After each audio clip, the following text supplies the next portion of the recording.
Gravação. Boa tarde para vocês, né? Sejam bem-vindos a mais uma aula, bem-vindas e bem-vindos a mais uma aula de nutrição nas fases da vida. E hoje a gente vai dar continuidade ao tema que a gente trabalhou semana passada. A aula de hoje ela é bem tranquila, bem curtinha até, e a gente vai falar um pouco, na semana passada não, né? O tema que a gente trabalhou na semana anterior, que era discutir sobre a alimentação do pré-escolar, né? Que compreende aí a faixa etária de 2 até 6 anos e 12 meses. Então, nós vamos terminar essa parte hoje, depois, na próxima aula teórica, a gente vai falar sobre a alimentação do escolar, né? Aí a gente vai falar um pouquinho sobre o PNAE, sobre merenda escolar, sobre a rotina de alimentação em casa, que muda, né? E depois a gente termina, se eu não me engano, esse trimestre com a nutrição do adolescente. Aí vai falar desse ritmo alimentar de vocês, né? É bom que vocês vão dando opinião aí, o que mudou, o que não mudou, o que a literatura diz, o que na prática acontece, né? O tanto de pacote de pipoca que vocês comem e por aí em diante. Deixa eu projetar aqui, só um minutinho que eu vou abrir o nosso arquivo de aulas. Cadê? Nutrição, ensino remoto emergencial, aulas Google Meet, nutrição nas fases da vida. Nutrição do pré-escolar. Ok, vamos projetar aqui uma janela. Tá aqui, ok. Projetado. Vocês estão conseguindo enxergar aí? Alguém liga o microfone e me fala que meu celular acabou de descarregar. Sim, Márcia. Ok, obrigada, então. Então, gente, eu tô sem celular aqui. Eu vou precisar que vocês falem comigo se vocês tiverem dúvida, tá? No mais, vocês podem conversar aí no chat. Então, vamos lá. Hoje, nós vamos... a aula de hoje, né, falando de nutrição do pré-escolar, o tema dela é montando o prato do pré-escolar. Claro que o pré-escolar, ele não só almoça e janta, né? Não é isso que eu quero dizer.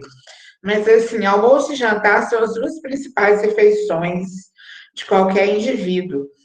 E almoço e jantar são refeições que a gente faz em casa, né? Com o pai, com a mãe, com a avó, com o tio, no alojamento, né? No alojamento não, mas no refeitório, com os colegas de F, né? Bons tempos, né? Que a gente podia comer no refeitório, reclamava da fila, subir escada, hoje está todo mundo morrendo de saudade. Então, eu vou falar basicamente dessas refeições, mas no final eu vou mostrar um cardápio, que não é um cardápio perfeito, inclusive eu tenho várias sugestões de mudança nesse cardápio, mas que é só para vocês terem uma ideia, assim, dessa rotina alimentar do pré-escolar. Porque, ao contrário do que muita gente acha, gente, passou de 2 anos, acabou o bebê. Não tem bebê ali mais, não. Então, passou os 2 anos, pode encerrar a mamadeira, pode encerrar essa, né, oferta de leite o dia inteiro. Precisa tomar leite? Precisa, mas naquelas refeições que cabem, né? Na hora do café da manhã, na hora de um lanche, numa ceia, e não ficar tomando leite, mesmo que seja na mamadeira ou no copo o dia inteiro. Então, é uma rotina de alimentação normal, igual a de um adulto, com uma diferença que tem que ser uma rotina de alimentação com uma quantidade de alimentos compatível, né, com o tamanho, a estrutura óssea, corporal daquela criança. Né? O que acontece é que às vezes a gente dá muito mais comida do que deveria para esse pré-escolar. Então, aí eu tenho uma pergunta, queria que alguém me respondesse. Como que a gente começa, né? Como começar o planejamento alimentar do pré-escolar? É necessário fazer um planejamento do que o seu filho, o seu sobrinho, do que esse aluno que está lá na creche, né, de 2 até 6 anos, vai comer? Ou não? Ou esse pré-escolar pode bater um prato desses imagino que tem arroz e feijão aí de baixo, mas não sei. Arroz, feijão, macarronada, uma pontinha de alface ali no prato, tô vendo, deve ter uma carne moída. né? Uma linguiça, não sei. Será que dá para a gente dar a comida que a gente come em casa, na quantidade que for, né? Na qualidade que for, e pouco interessa? Será que a alimentação da família, a alimentação que está sendo servida na creche, ela atende às demandas desse pré-escolar? A gente tem que pensar, né?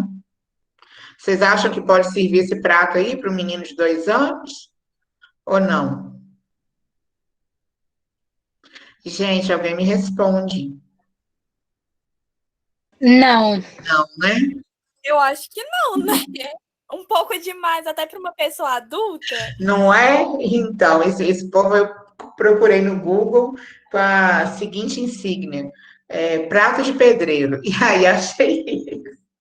Mas os pedreiros trabalharam aqui em casa, coitados deles, eles comiam uma marmitinha tão pequenininha que eu acho que os pedreiros estão sendo injustiçados, eles não comem tanto assim, não. Márcia, na verdade, eu conheci gente que comia mais que isso, Márcia. Credo, socorro, esse aí. E é gente magra, que se for, vou lá dar uma cócega, tá? Sim, Márcia, magro, mais magro, minha filha. E comiam tanto. Eu tenho uma raiva de gente magra que come muito, que vocês não têm ideia. Que, como diz um amigo meu, que chama Márcio também, eu engordo só de abrir a boca. Se eu dormir com a boca aberta, engordo 2 quilos. Mas, enfim, né?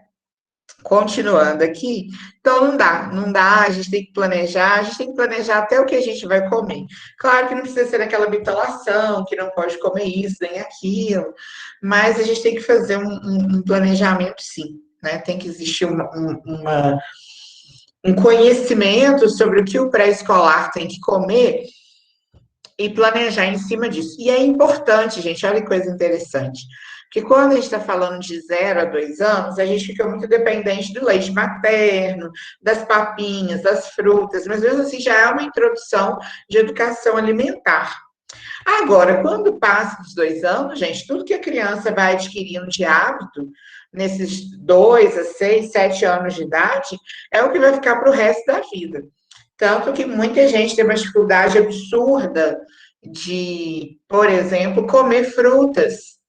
Vocês conhecem gente assim? Eu tenho um amigo que é assim, ele não come nenhuma fruta, só banana. A Bárbara, Márcia, ela não come fruta, não. Quem? A Bárbara. Ô, Bárbara, Tô é estudando sério mesmo. isso? É Aham. verdade esse bilhete?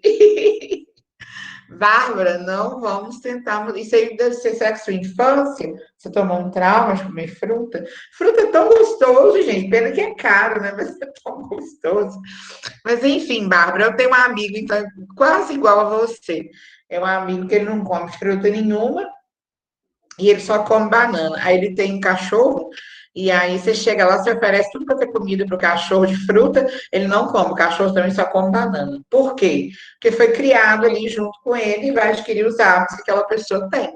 É o normal, ok? Então, a gente vai ver, em primeiro lugar, os princípios do planejamento alimentar do pré-escolar, tá bom? Essa aula tem pouco texto e muita figura para a gente entender. Primeiro princípio, primeira coisa que a gente tem que colocar em prática quando vai organizar a alimentação de uma criança pré-escolar em casa, na escola, ou seja lá no ambiente que for, é o horário, né? Porque a criança chega ao mundo recebendo leite materno. E aí a gente trabalha atualmente, né, a livre demanda, né? Então a criança deu fome, ela coloca a criança no peito, deixa mamar. Ok, até aí funciona bem.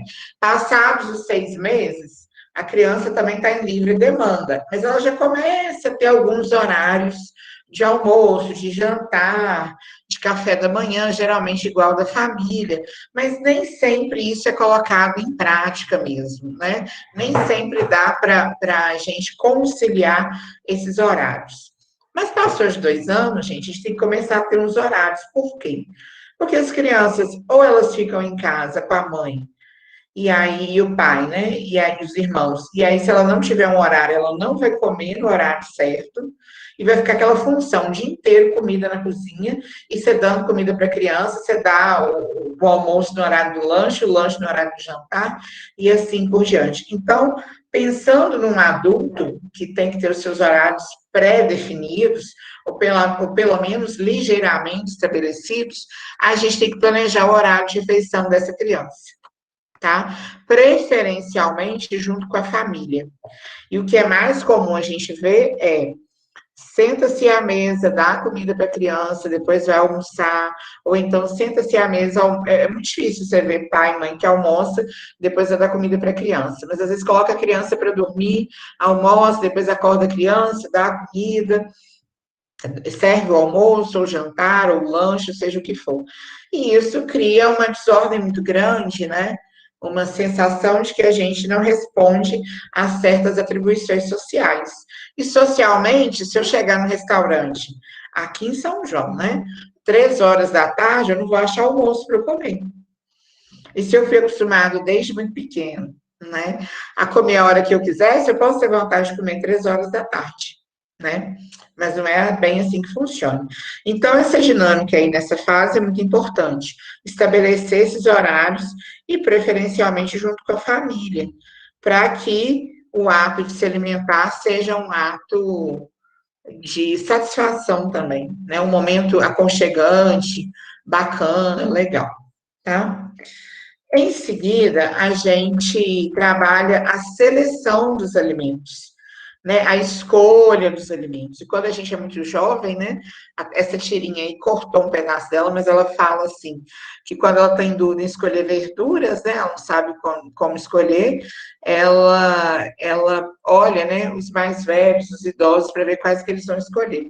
Então, no ato de alimentar crianças institucionalizadas em escolas, né, em creches, na verdade, ou mesmo no ambiente doméstico, quando vocês forem orientar alguém, tem que escolher muito bem esses alimentos. Para não escolher alimento podre, para não escolher alimento velho, para não escolher alimento feio, porque até a estética da comida vai influenciar, né, o desejo da criança de se alimentar.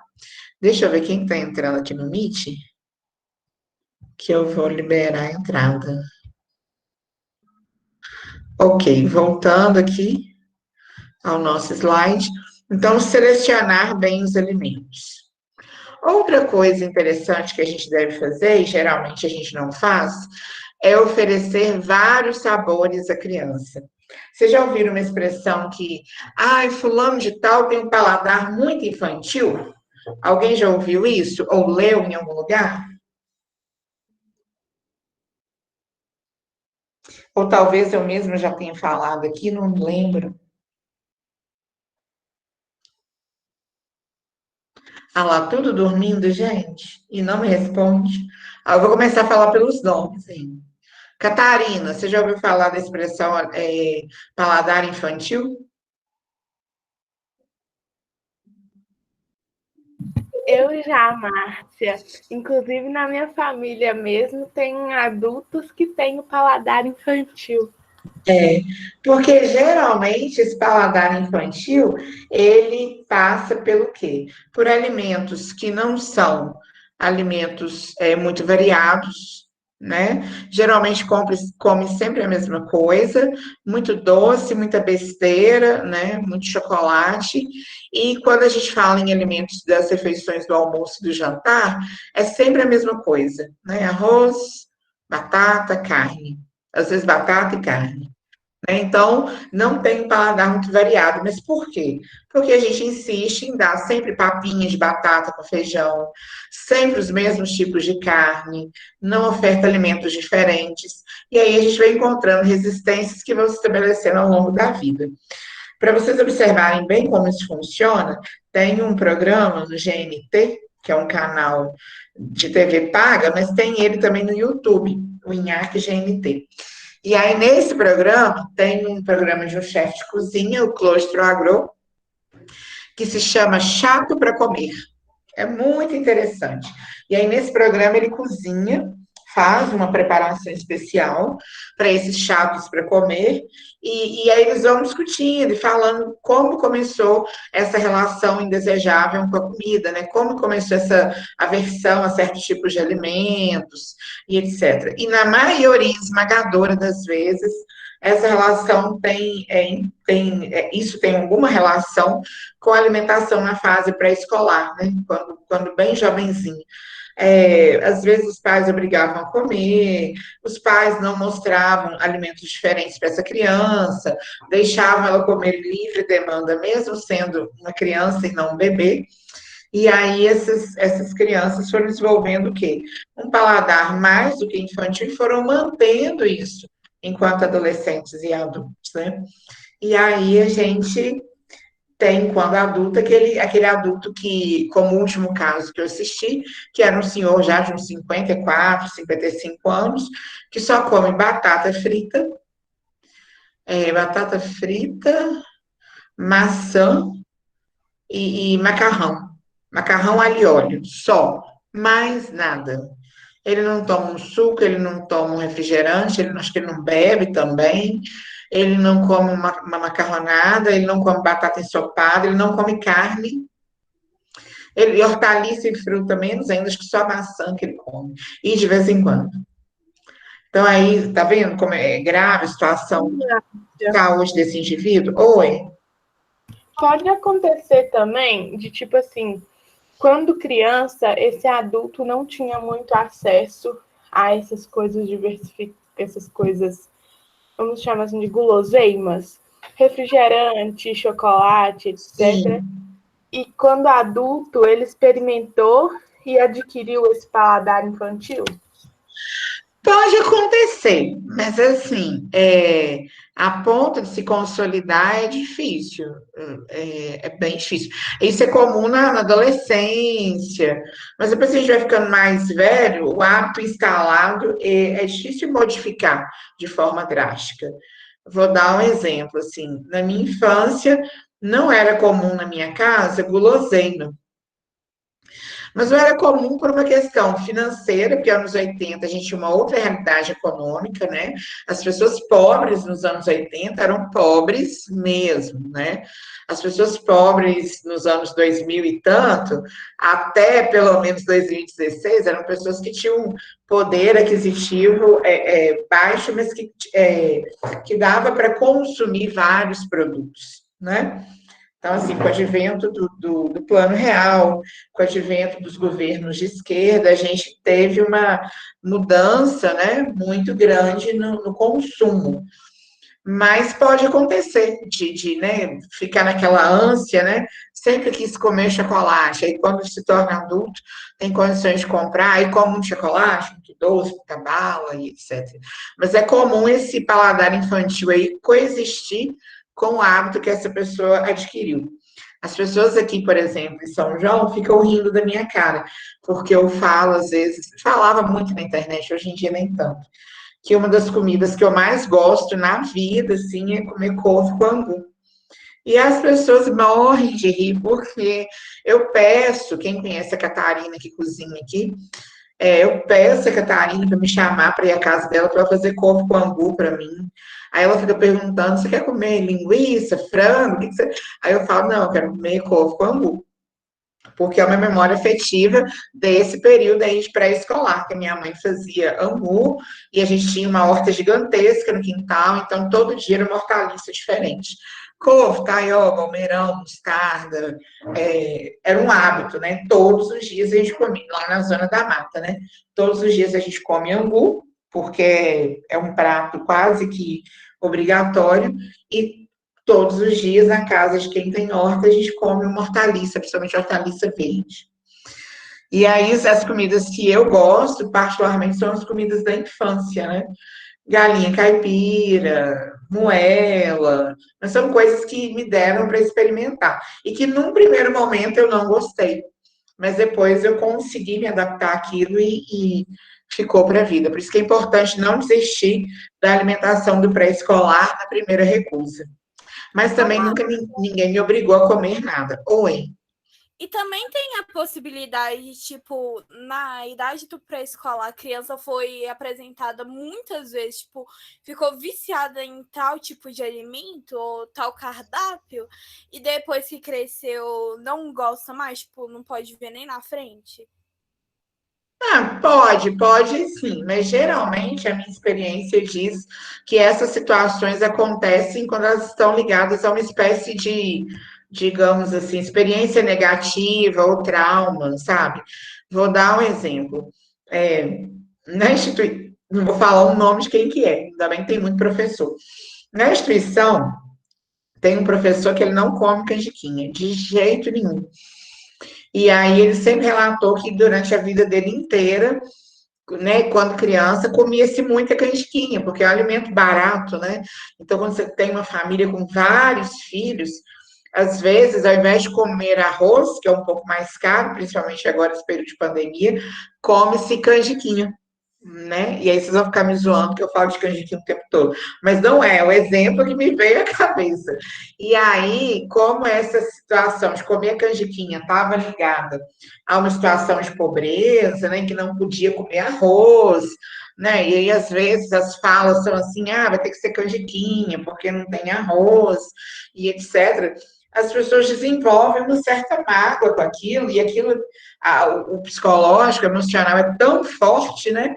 Que ele consegue imprimir aquela aversão ao alimento para uma vida toda, né? Pode ser também o que é muito comum quando a família obriga o pré-escolar, a criança, né, a comer um alimento que ele não quer. Então, de repente, colocou lá uma beterraba. E beterraba é escura, né? Vermelho escuro, meio mole, um cheiro forte. E aí a família obriga a comer aquela beterraba e força. Tem situações em que a criança é agredida fisicamente, né? Apanha para poder comer o alimento. Então, as marcas que ficam em relação àquele momento, eles são as piores. São as piores, piores mesmo. E aí a tendência dessa criança é não querer comer. Não querer comer beterraba, aí também não come caioba, não come tomate, não come, enfim. Mas não quer dizer que é uma regra, né? Mas pode acontecer. Então, por isso que eu estou falando aqui desse terceiro passo, que é oferecer outros sabores para a criança experimentar, tá? Então, aqui a gente tem uma forma, tem coxa de frango assada, né? Então, ao invés de dar, por exemplo, um peito de frango cozido, desfiado, aquela carninha já facinho, no jeito de comer, vamos dar uma coxinha de frango assada com osso, que a criança pega, vai mordendo, vai sentir uma textura diferente, né? A gente pode dar uns alimentos exóticos, e aí é interessante que mesmo que vocês, adolescentes, nunca tenham comido, que vocês provem, né? Então, assim, dos animais, para quem come animais, por favor. Quem não come não vai provar nada, nem a coxinha de frango. Mas quem come animais, quem ingere, né? Quem é carnívoro, experimentar outras partes, né?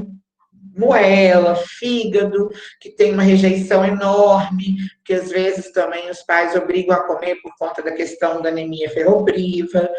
Mas ir provando, coloca o caldinho no arroz, passa um pedacinho do pão no caldinho, e a criança vai se acostumando com novos sabores, tá? Então, assim, batata frita, lugar comum, né? Todo mundo ama batata frita, ou a maioria. Desde pequena a gente come batata frita, mas por que não a gente tentar comer jiló frito? E aí vocês podem falar assim, mas que ruim. Não, isso é uma construção social. Eu já comi, Márcia. E você gostou? É Janine que tá falando? Não, é Eloane. É gostoso, só que não é esse jiló que, tipo assim, aquele jiló pequenininho. É um jiló bem grande. Ele é mais para ser consumido frito. Eu amo jiló, esse aí eu nunca consumi. Mas, então, assim, vamos experimentar. E aí, os pais e os técnicos em nutrição têm que saber orientar isso, né? Vai fazer um jiló cozido, amargo? Não, a criança coloca na boca, é amargo, não quero. Mas se você fizer um gilózinho, tem técnicas para tirar o amargor do giló, né? Tem uns que coloca na água com sal, faz isso e aquilo, tira um pouco do amargor do giló, corta ele em chips, empana ele no ovo, na farinha de rosca e frita. Massa, Fazer mas ele com chuchu também é bom, Márcia. Eu não posso nem falar de jiló, porque vocês vão rir. E aí, agora o novo assunto da aula vai ser jiló. Mas eu amo jiló. Amo. Assim, eu prefiro comer jiló do que comer carne. E as pessoas Mas morrem jiló de é uma rir. delícia.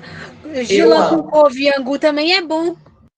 Eu amo com tudo. Eu nunca comi jiló com. Até se tiver uma lasanha, eu boto jiló lá no meio e como. Eu como jiló cru, só para vocês terem uma ideia. Mas, né, por quê? Porque me foi apresentado esses sabores, né? Então, Eloane, a gente tem que oferecer para esses pré-escolares sabores diferentes. Por quê? Porque uma criança de 2 anos nunca comeu jiló na vida, né? E não tem condições ainda de falar que jiló é bom ou ruim. É claro, ele é forte, então não vai ser o primeiro alimento que vocês vão oferecer, mas a gente pode tirar um pouco do amargor dele e fazer ele empanado, né? Aí testa, não dá certo, passa umas semanas, testa de novo, e num dado momento pode ser que essa criança venha comer jiló, ok? Nada contra quem não gosta de jiló, mas é porque eu pensei no alimento extremo, né? Que as pessoas geralmente não gostam porque não são apresentados na infância. E aí, outra questão que a gente tem que avaliar para montar o prato dessa criança é a textura, né? 2 anos em diante, gente, não precisa mais de papinha, não, tá? Papinha, até 1 ano de idade, depois de 1 ano já começa a comer a comida da família, né? Então, de 2 anos em diante, a gente já não usa mais papinha, em hipótese alguma. E aí a gente vai dar alimentos com muita textura, para mastigar mesmo, para estimular essa mastigação, essa oralidade, essa cavidade bucal, e para a criança também desenvolver outros sentidos, né? Do crocante, de ver que tem uma crocância na casca aí, nessa borda da torta, né? Que a farinha ela vai perder a água, vai ficar bem crocante junto com a manteiga, né? Dessa massa. Quando ela morder essa torta de maçã, ela vai sentir o recheio cremoso, mas vai sentir aquele creque ainda um pouco da maçã e da casca dela, né? Então, isso é muito interessante. Ela vai achar diferente, mas é interessante que a gente dê fruta com casca, que a gente faça alimentos como bolos, que tenham pedaços inteiros de fruta com casca nesse bolo, para estimular essa mastigação, ok? Outra coisa que a gente deve levar em consideração, e já é muito batido em nutrição, mas quanto mais a gente fala, melhor, é a questão da dieta colorida. Já expliquei, vou explicar de novo. Cada cor dessa, tá vendo? A gente tem os vermelhos, os arroxeados, os alaranjados, os esverdeados, né? Os amarelos. Então, cada cor é um pigmento, né? A gente tem que, nos amarelados e alaranjados, flavonoides, beta-carotenoides, né? A gente tem nos vermelhos aqui a antocianina, né, nos vermelhos e arroxeados. A gente tem no verde a clorofila. E esses pigmentos, eles são benéficos para o nosso corpo, né? Uma grande parte deles é antioxidante, né? E vai ajudar a combater radicais livres no corpo, prevenir o envelhecimento. E quando eu falo envelhecimento, não é só a questão da ruga, rosto sem ruga, carinha de novinha, não. É envelhecimento celular mesmo. As células não vão envelhecendo mais rápido, elas só morrem quando elas têm que morrer. E aí as nossas funções orgânicas vão ser desempenhadas da melhor maneira. E aí, a melhor maneira de ter uma dieta colorida é incluir frutas e hortaliças, ok? Agora, nós vamos montar é ótimo, né? Perdão, nós vamos montar o prato desse pré-escolar. A gente tem um prato vazio aí, e tem alguns alimentos que é importante que eles façam parte da dieta. Primeira coisa que a gente vai falar é sobre alimentos proteicos, tá? Então, para aqueles indivíduos que são carnívoros, a gente recomenda as carnes brancas, ou mesmo as carnes. Ah, meu Deus, coloquei a projeção errada. Peraí, gente. Só um minuto. Tá indo tudo lá para trás. Ó, então, eu vou falar aqui só para a gente tirar a projeção, mas depois, na hora de colocar ela no mudo, eu conserto. Então, a gente tem as carnes de frango, a gente tem as carnes de boi, e aí a gente pode variar a preparação e fazer esse formato de almôndega, bife de hambúrguer, quibe, né? Por quê? Porque isso é mais lúdico. Aí a criança vê que tem alguma coisa diferente no prato e sente mais curiosidade. Além desse formato lúdico, enquanto carne, a gente pode pensar também em alimentos como carne moída, né? Aí a gente coloca alguns temperos naturais e oferece, né? A criança vai brincar um pouco com a carne ainda, às vezes, mas a gente vai trabalhando isso aos pouquinhos.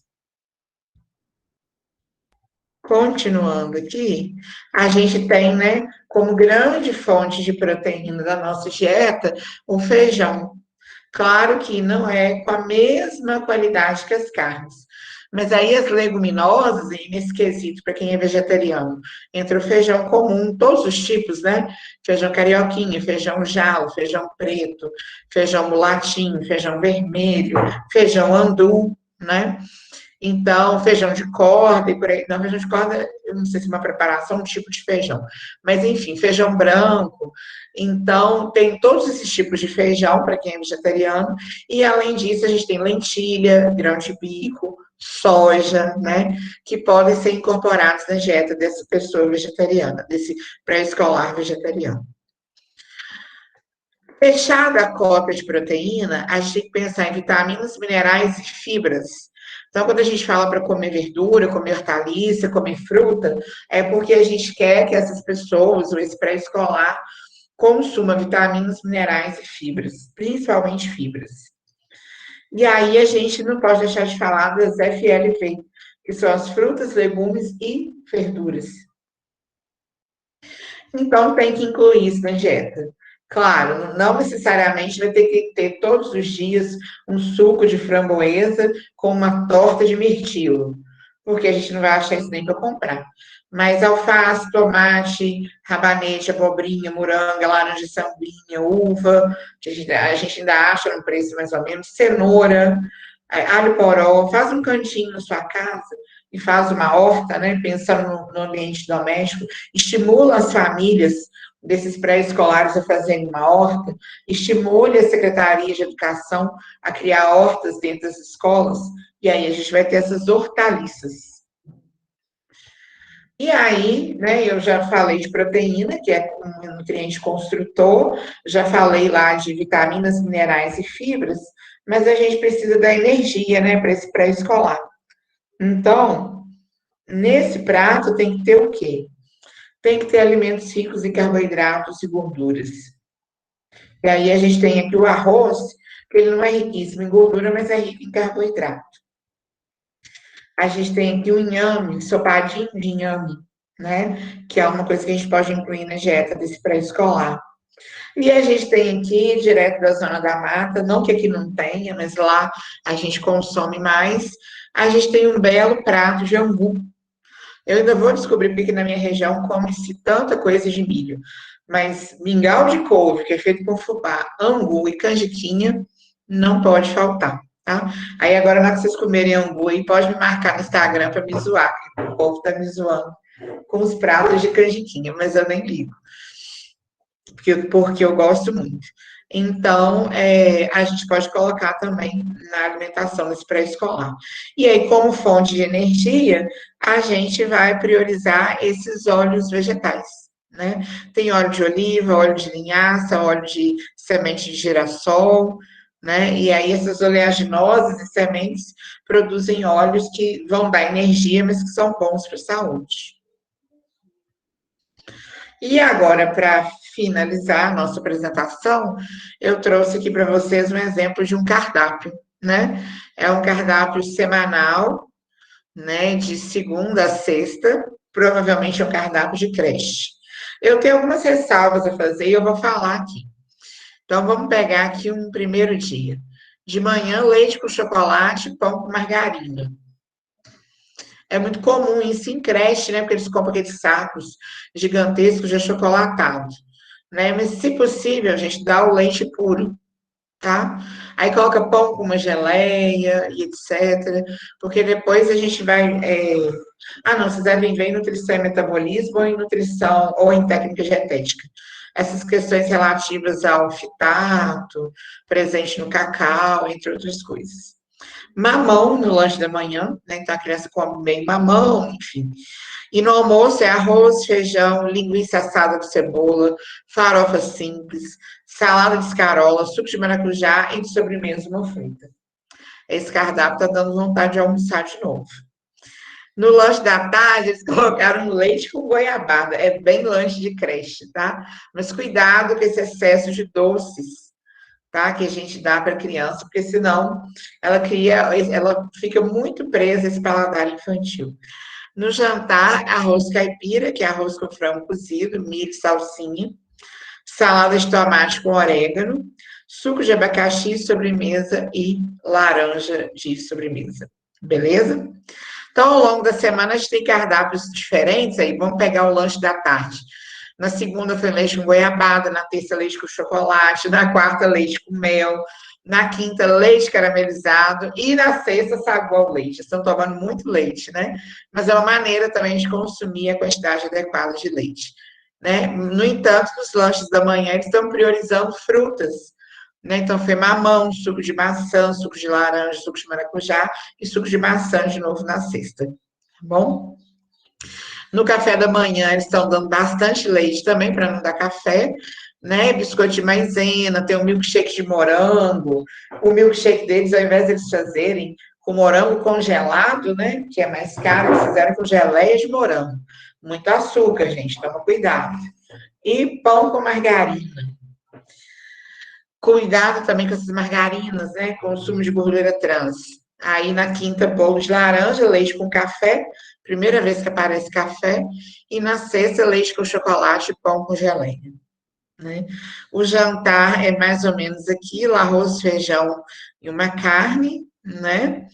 Na quarta-feira, a gente olha o jantar lá, tem arroz de forno, com ovo cozido e queijo mussarela. Eu vou parar de falar essas comidas, senão a gente vai ficar com mais fome ainda. Mas só para terminar, na sexta, macarrão com molho de tomate, isca de carne refogada, salada de repolho, suco de goiaba e sobremesa pera. Então, vocês podem observar que todos esses cardápios são de dietas bem coloridas e bem variáveis, né? Então, a gente tem aí as fontes de carboidrato, que sempre tem arroz, feijão, né? A gente tem o leite aí, que entra nas proteínas também, as frutas, as hortaliças, né? E temos aí os óleos na cocção, né? No preparo desses alimentos. Gente, vocês têm alguma dúvida?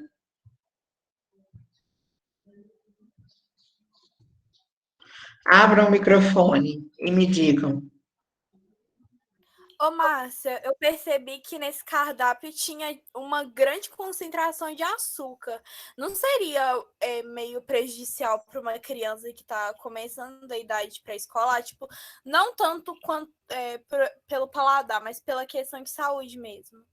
Não, eu concordo, tanto que eu falei que é Thalia ou Catarina? Quem que é? Lorena. Nossa, Lorena, errei. As vozes de vocês estão muito parecidas, é sonseira minha. Lorena, é o seguinte, tem uma grande concentração de açúcar, sim, tanto que eu fiz essa ressalva, né? Mas esse cardápio é o cardápio que eu achei no material da USP, de creche, e isso é muito comum em algumas creches, principalmente creche que não tem técnica em nutrição para supervisionar, né? Porque aí eles vão colocando tudo com muito açúcar e o brasileiro consome uma quantidade de açúcar mais exagerada. Mas aí nas minhas ressalvas é o que eu falei para vocês, tirar o máximo de açúcar possível, tá? Porque a criança vai se acostumando a comer menos açúcar nessa fase. Né? Já começa lá na fase de bebê, até 2 anos de idade. Dos 2 em diante, é crucial tirar esse excesso de açúcar.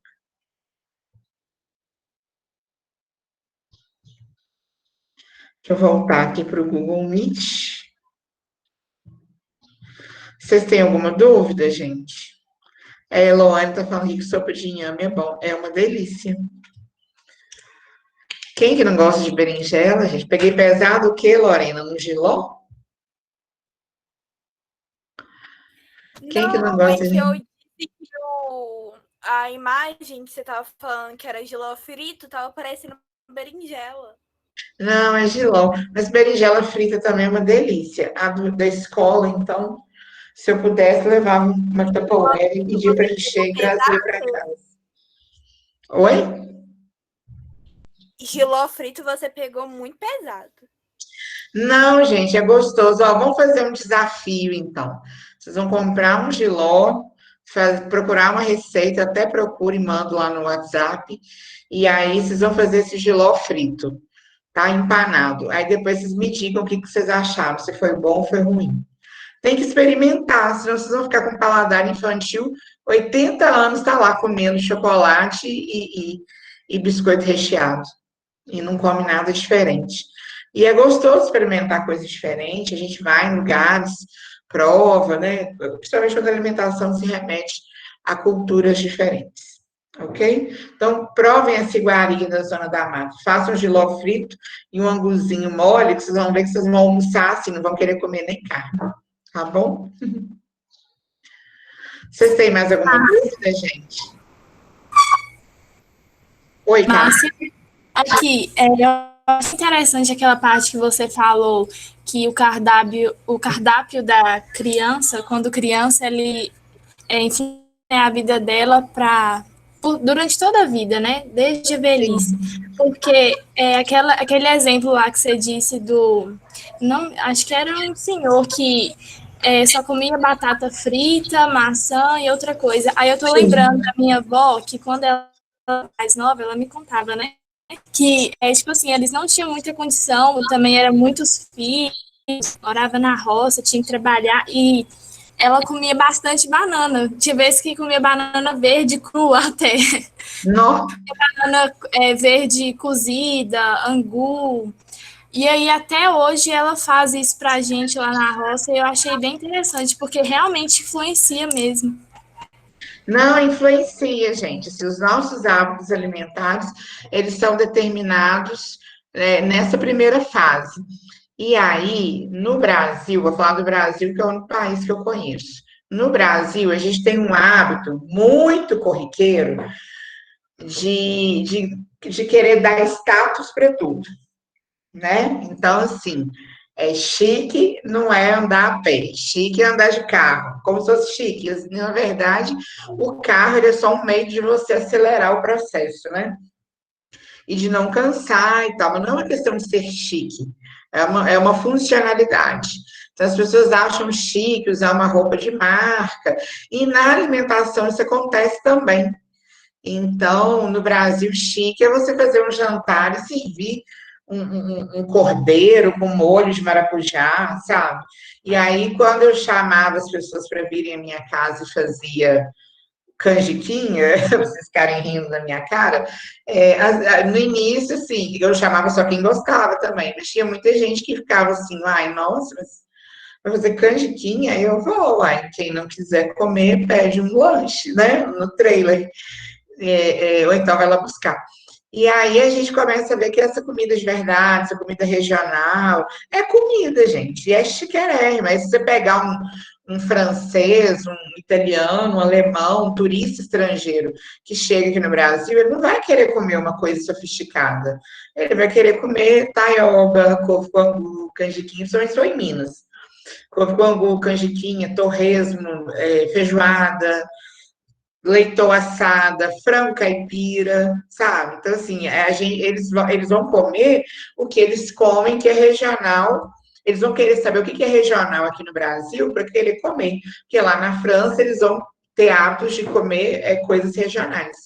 Então a gente acha super chique tomar vinhos caros. E na França eles tomam vinho porque é uma bebida como se fosse água, cerveja. Eles tomam muito vinho, mas eles tomam em canecos simples, eles comem comidas simples, então não tem sofisticação.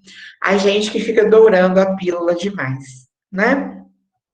Eu também acho que a comida de Minas é a melhor, e já falaram isso que falaram que eu sou suspeita em falar, porque eu sou de Minas Gerais, mas eu já fui no sul do Brasil, eu já fui no centro-oeste e eu já fui no nordeste. Eu só não conheço a região norte do país.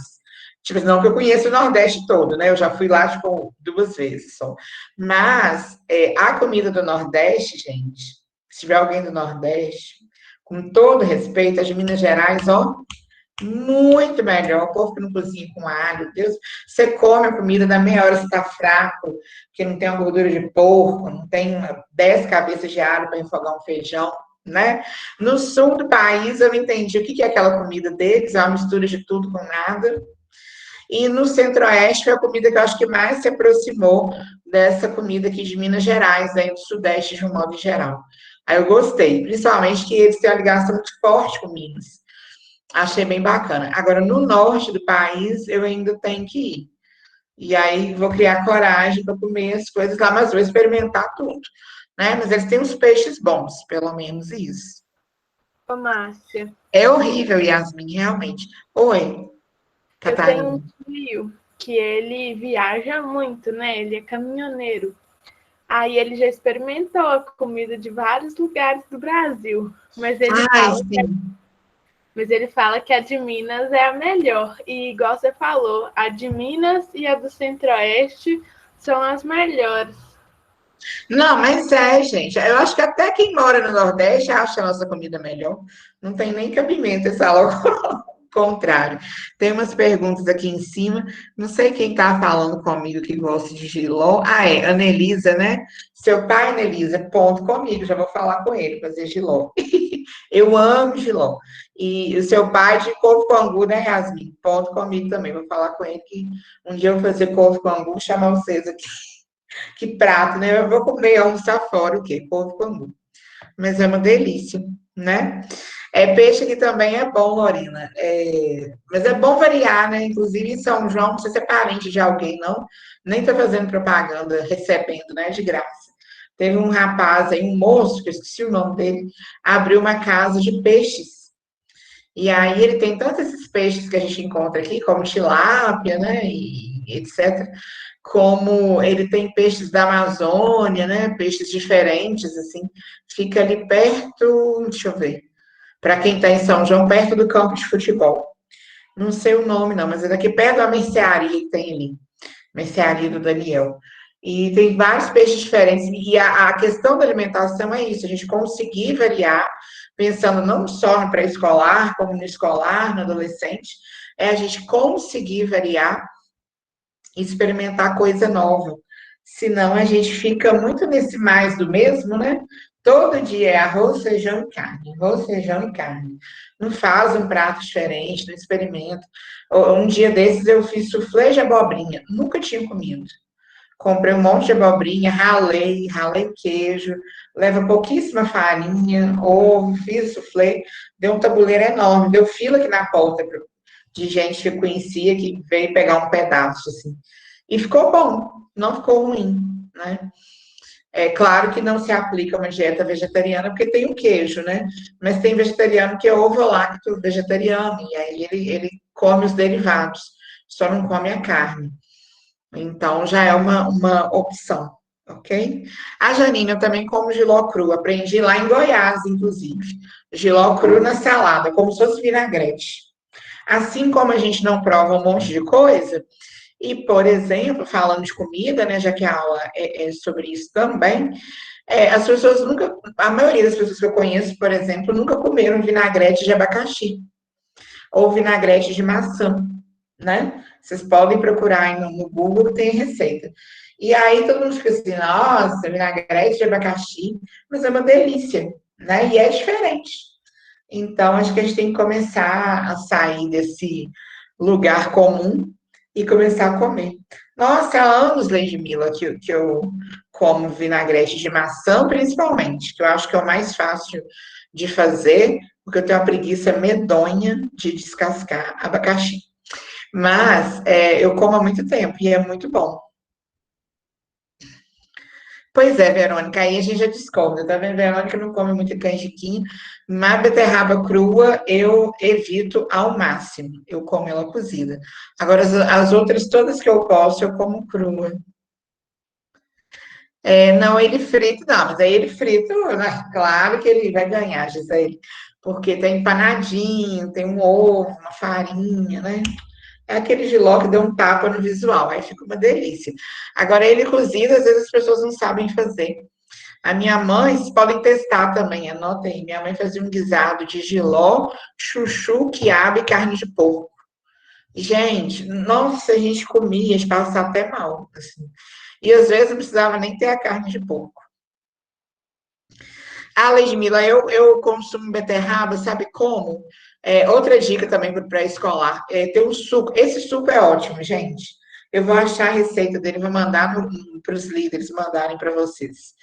É um suco de beterraba com melão e uva, que todo mundo acha assim, nossa, que nojeira, como diz lá na minha região, que lavagem. E é uma delícia. Você pega uma beterraba, um cacho de uva, meio melão, bate tudo no liquidificador, tira a casca do melão, senão vai quebrar o liquidificador do tamanho de vocês, do pai de vocês, vocês vão me matar.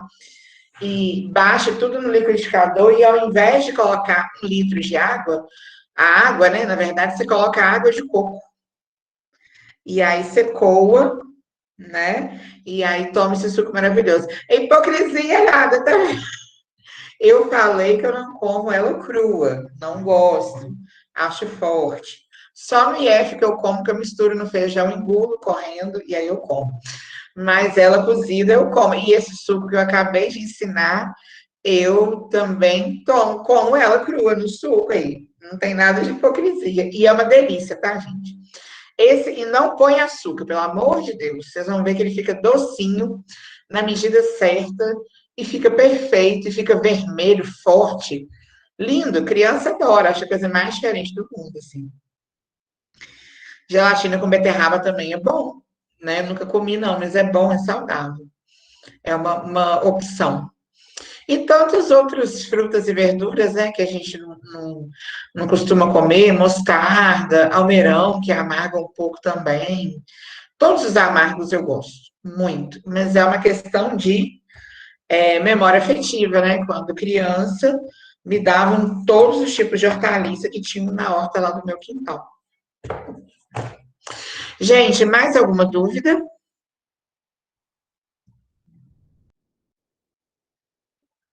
Suco de beterraba com laranja é bom também, Yasmin.